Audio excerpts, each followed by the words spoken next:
জার্মানিতে, ইউরোপের প্রতিটি দেশে মুসলমান বাড়তেছে, ওরা গির্জা বিক্রি করে দিচ্ছে, মুসলমানরা পাইকারি হারে মসজিদ বানাচ্ছে, ওদের নায়ক নায়িকা গায়ক গায়িকা মুসলমান হচ্ছে। আপনারা ব্রিটেনের ক্রিকেট দল টি-20 বিশ্বকাপ খেললো, পাকিস্তানের সাথে তারা শিরোপা জিতলো, ঠিক কিনা বলেন?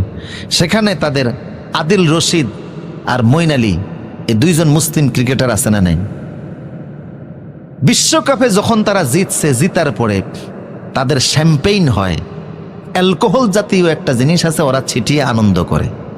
কথা বুঝতেছেন কিনা? এটার ভিতরে মদ আছে, অ্যালকোহল আছে, এটা ছিটিয়ে ওরা আনন্দ করে।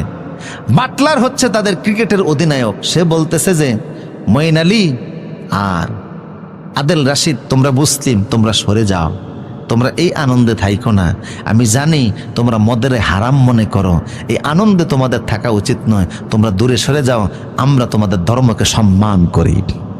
আল্লাহু আকবার। ক্রিকেট বিশ্ব নয়, শুধু সারা দুনিয়া ইসলাম ও মুসলমানদেরকে শিখতেছে, মুসলমানদের আদর্শ দেখে তাদের ভালো লাগতেছে, বিভিন্ন রাষ্ট্রে ইসলাম প্রবেশ করতেছে। আগামী দিন অবশ্যই ইসলামের দিন হবে। সেদিনটা কেমন হবে? যেদিন বিশ্বে কোরআন উড়বে। সুবহানাল্লাহ।